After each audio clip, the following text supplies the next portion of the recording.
السلام عليكم ورحمة الله. اللهم اغفر ذنوبنا، اللهم ارحمنا، اللهم ارحمنا أجمعين.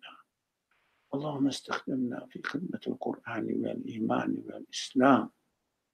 اللهم أرنا الحق حقا وارزقنا اتباعه، وأرنا الباطل باطلا وارزقنا اجتنابه. اللهم نور قلوبنا بنور الإيمان والقرآن والإسلام. آمين آمين. وصلى اللهم على محمد وعلى آله وأصحابه وأتباعه وسلم، والحمد لله رب العالمين. آمين.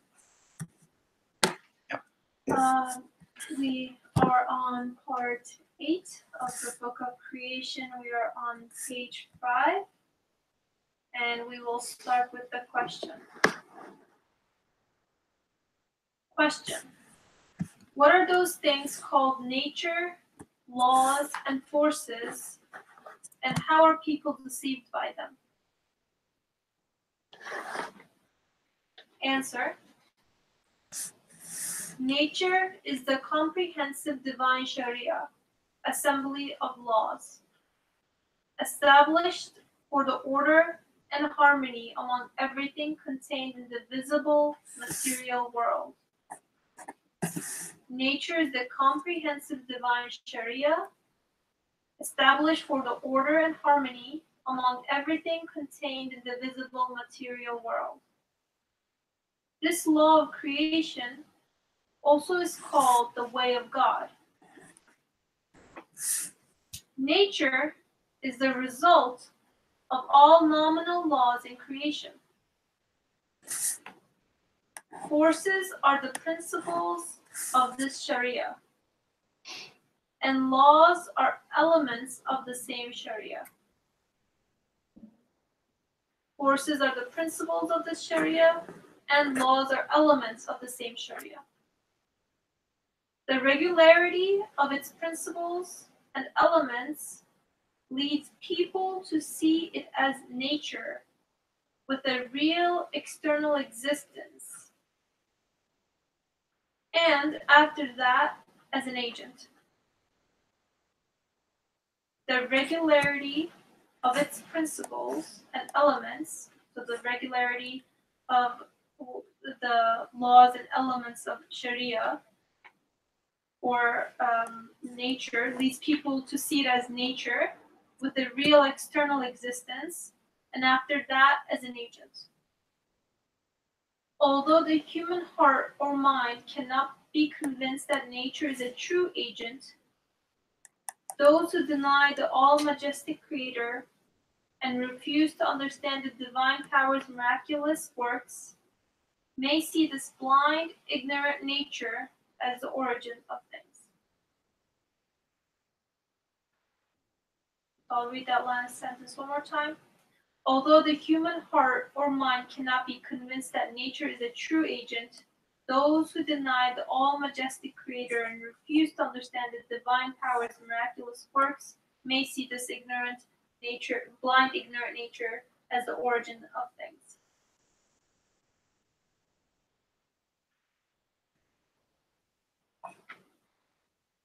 I guess I'll continue. Are we done with it? With the paragraph, yes. But No, not. We are done reading it. right. Did we get the fine points? We haven't Especially, gone through it especially the some vocabulary Right. needs to be established in our mind and also argued whether what the text says is true or not. So that whether we will be convinced or we say, the text says this, but I don't agree. Okay, everybody is free to disagree. Okay, so go over it. I mean, the question is clear. Question is about what? The most frequent verses we hear in the culture, and especially the materialist culture, materialist civilization, but materialist civilization doesn't belong to the Western world. No, it is maybe more in Eastern world. even the Muslim countries, or the culture is based on secular values. Apparently, religious rhetoric is apparent, playing apparent function. That's apparent. But the worldview is based on material benefits. Even the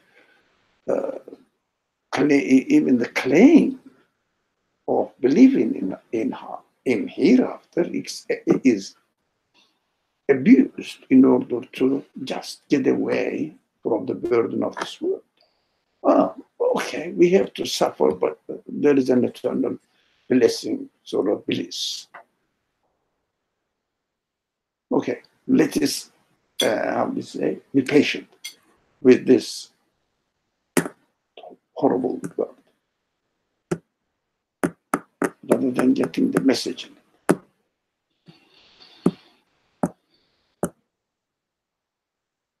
Benefiting from it. That's why those people who are not successful worldly in this world, they curse the world. Like the Buddhist monks, they train, you know that, maybe much better than I do.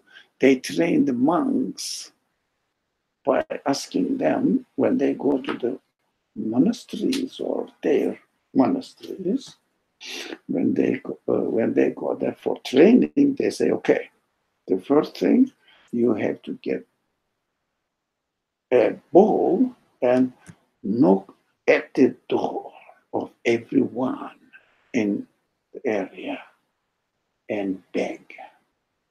Why? They have to learn modesty.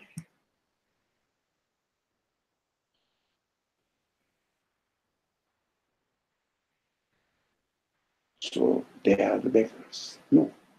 Yeah. We can also say in our discussions, we are the beggars. We cannot guarantee anything. Okay? But what is the focus?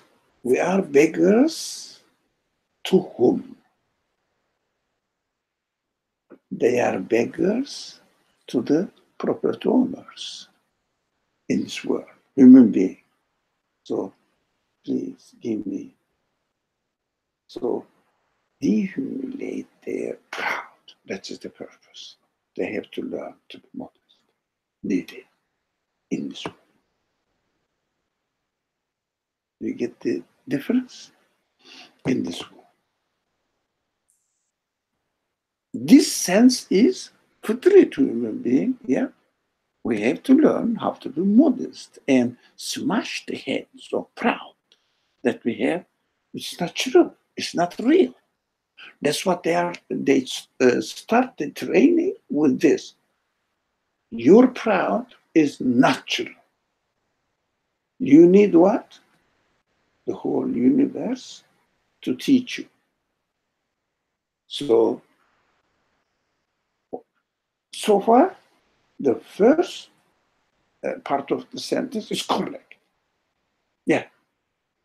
We have to learn how to be modest and smash the proud, false proud. But how are we going to do it? Yeah. The one who holds everything in his hand. So that we are in need of that one. The universe is not different from me. I have to go. It is needy to be given existence, to be given order, to be given sustaining. How do you say? They need to be sustained. They cannot sustain their existence, their life.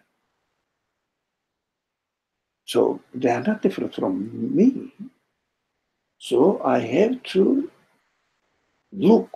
That is this word, this sense is given to us. You cannot create, you cannot guarantee anything in this world, but you need a point of support. for your weakness. Where can you find it? Search for it. So misleading understanding is, yes, I need a point of support. I need a point of support. Yes, I need. But this point of support should not be in need of another point of support, which is everything in the universe is in need of point of support for their being.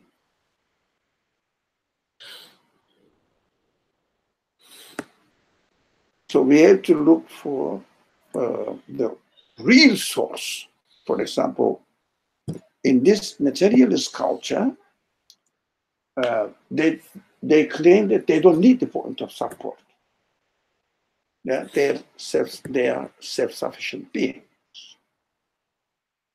But those people who use some sort of quote-unquote spirituality does not necessarily mean that they are really looking for the real point of support and they are convinced about it.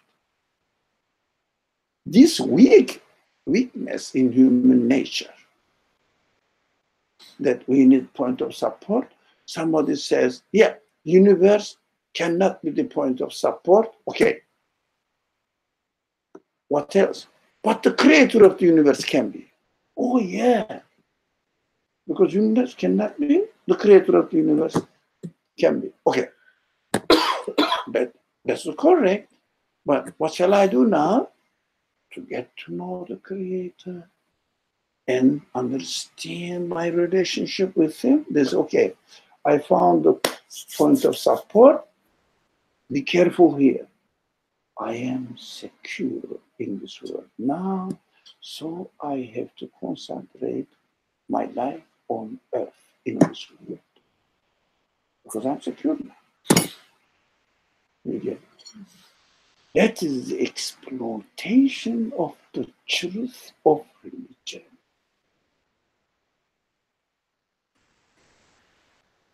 It's a very fine point, isn't it? Secured then?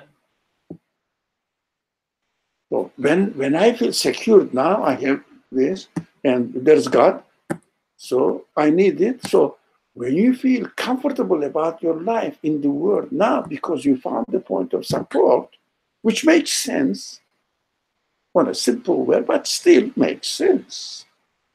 Now you say, okay, I am secure now in this world, rather than trying to find out and understand what is the purpose in being in this position and how am I going to communicate with this, if I can or not, investigating it, using this point of support in order to feel comfortable and secure in your life so that you can concentrate on the worldly life.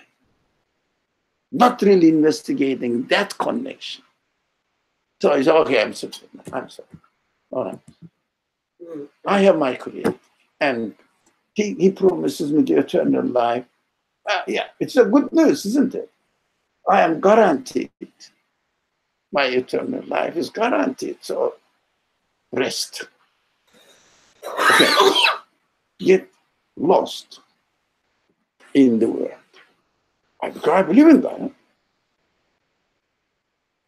Does it make sense? Yes, it does. So, okay, I'm comfortable. Eternal life is guaranteed there because I believe in God. Paradise is guaranteed so that I can easily and comfortably live and lost in this world. Get lost in this world, involving in this world.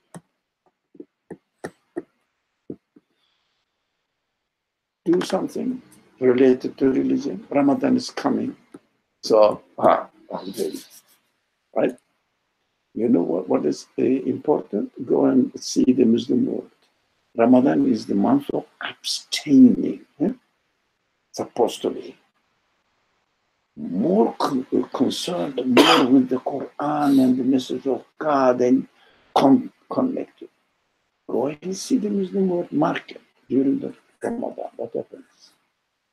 Moments. Market is very happy, and the businessmen are very happy. They make money. But it's supposed to be the market would be almost dead because everybody is concerned with something else. Just the opposite. Some people just make their yearly living by selling something during the month.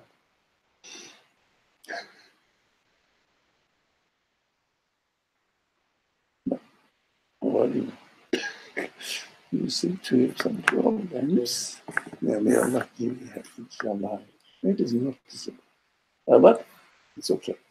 It's going. I feel that it is, inshallah, leaving you alone. Inshallah. Yeah. That's the exploitation of religion. Yeah, have you ever thought of it? How do you exploit religion?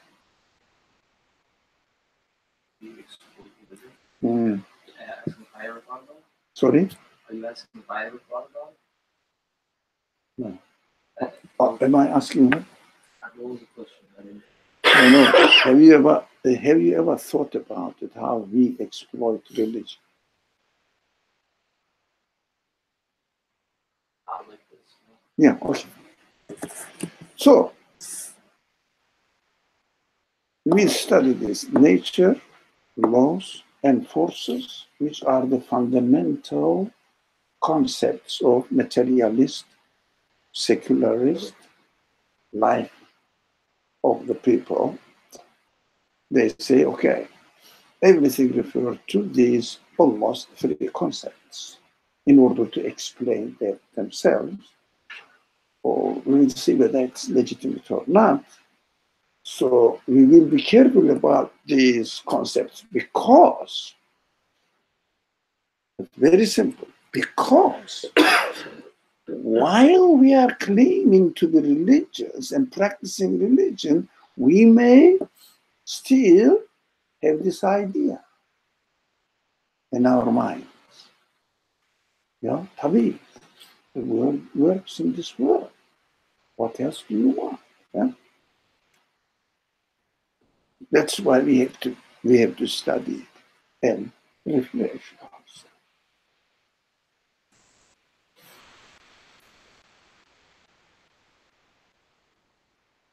Yep.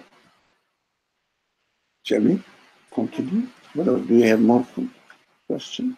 Anyone? Sorry. Do you hear? Yeah. So, the sentence where it says, nature is the result of all nominal laws in creation. Oh, just a minute. You are just in the middle of, almost in the middle of the paragraph. I thought Hatice is going to analyze the text, sentence by sentence, and we will come there, and of course. Okay. So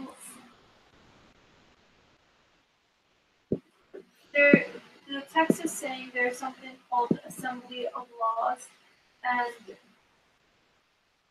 the continuity of the order that we perceive in creation, that we understand as nature. It's methodology or the technique. Okay. Shall we make clear which sentence we are studying? Sure. And then we will work along with the text and see whether the text is consistent or not. Right? So I would like to hear the sentence that I'm going to concentrate. And then question. Okay.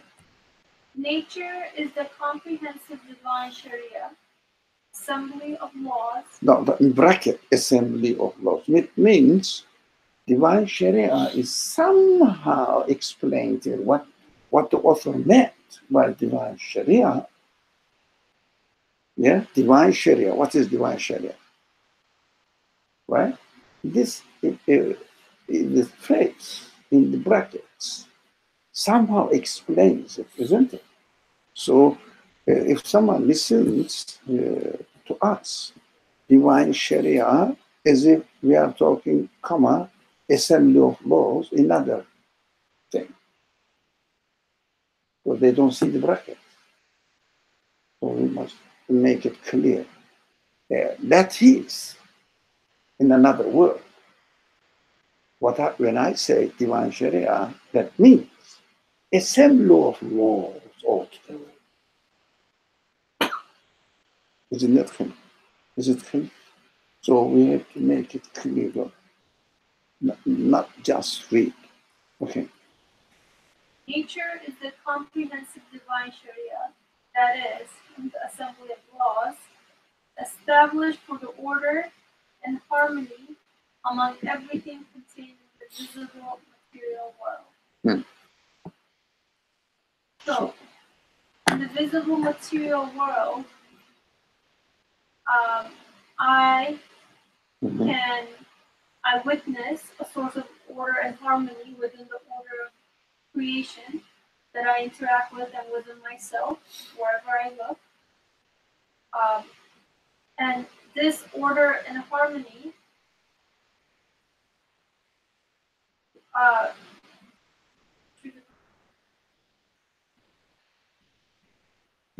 this order and harmony is established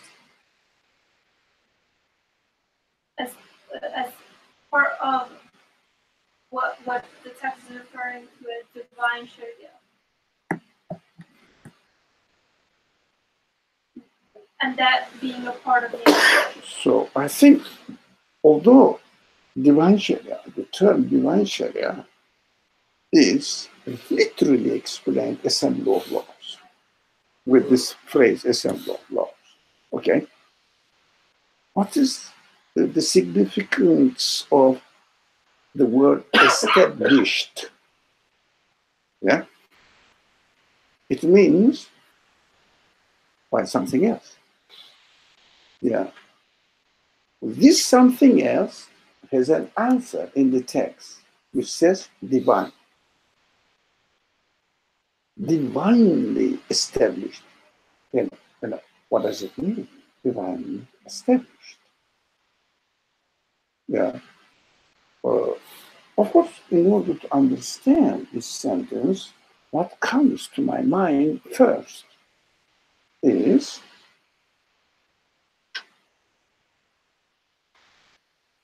the universe. In everything is universal. Anything in the universe, I ask the question, is anything in the universe able to establish its own order, its own harmony? Anything in the universe. Can anything in the universe establish its own order and harmony? Question. Jen, do you see something, for example, the table, established its own order to become a table by itself? The parts of the table establish its own order in order to be a table by itself. Any part of the table, you can say that the top, the legs, or you can say atoms in it, or nails, whatever you call it. Can something establish its own order of existence? Very fundamental question, which materialists never, ever talk about.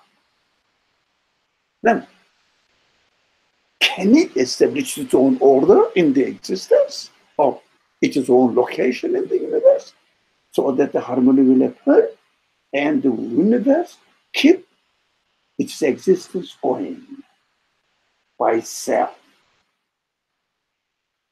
Look at the ridiculous. How ridiculous it is. The atom established its own order of existence. You understand? Is there any sign that or the atom can be the order of its own existence? But it exists in order. So this author, whose book we are reading now, says, if you don't accept that universe has an origin which has absolutely self-existing, self-subsisting one, not of the nature of this universe, then you are bound to accept that every particle in the world is the creator of its own self and the order in the universe so that it will fit in an harmonious way. It's a legitimate question. Can it do that? Either there is an absolute being who created the universe, or everything is the creator of the whole universe.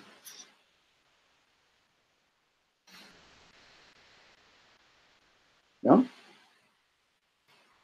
Does anybody read the answer I gave in Telugu? Oh, it was very powerful to me. It's interesting. To me, I was convinced with it. You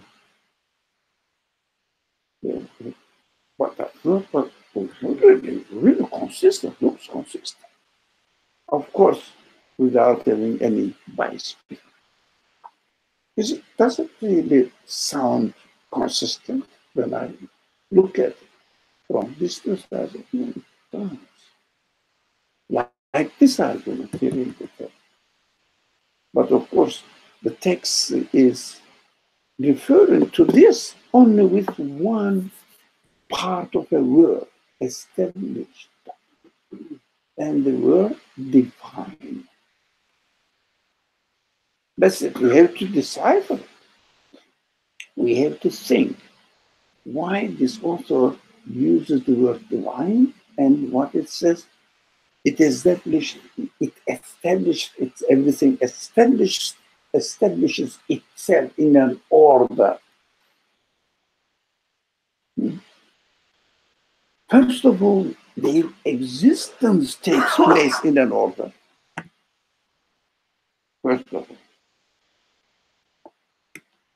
Then their existence takes place in an order which exists before they came into existence.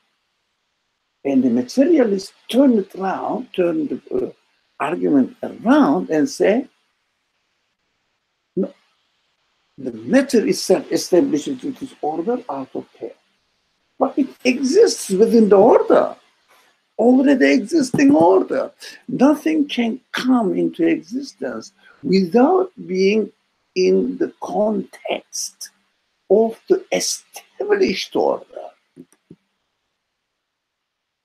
Something accidentally happened somewhere, and another thing, and quadrillion, the number is not enough at all. One of them accidentally came into existence in a chaos, and then they said, let's establish an order and harmony between us so that something will be useful. The outcome will be useful. Order must precede matter. Yeah, got it. Got it. Yeah. Order. I like the summary. Order must precede the particle, not other way around. You know, if someone is drowning in the sea, for some reason, not because he may not know how to swim, and suddenly found himself in the middle of the sea or somewhere deep. And then what does this person do? Panic. As you panic, you do all sorts of illogical, irrational things, like this, trying to catch the water. Of course, it doesn't hold you. Irrational things, because there is no other hope. So the more you try to save yourself with no base solution, yeah, the quicker you wrong. You are wrong, right? But if you just live with yourself comfortably, which is in this case very difficult, if somebody has not trained himself, the water will really take you to the surface and keep you. You will be floating. But panic is very, very bad. Yeah. Those materialists, when they find themselves on an irrational way, what do? They panic. When they panic, they say, oh, the order might have happened or must have happened out of chaos. But excuse me, existence of anything takes place before, no, after the necessary existence of the earth. So they come into existence within already established order. Yeah. So you repeat the phrase, which is really valuable, very well. Order must precede matter. Yeah. Order must precede matter.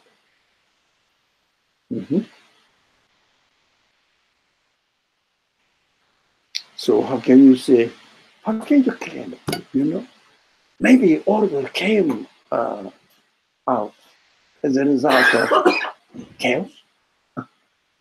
That is a sign that they are really sinking deeper and deeper. Okay, yeah, that's their choice. We have to be careful. But divine means order has been established. Order has been established. And the things are coming into existence within that already existing order. Did I understand you right? Yeah. How do we know that? We look at. Do you think the cells of the tree establishes its own order in order to become a tree, or do they come into existence within the already established order to be a tree? Which one?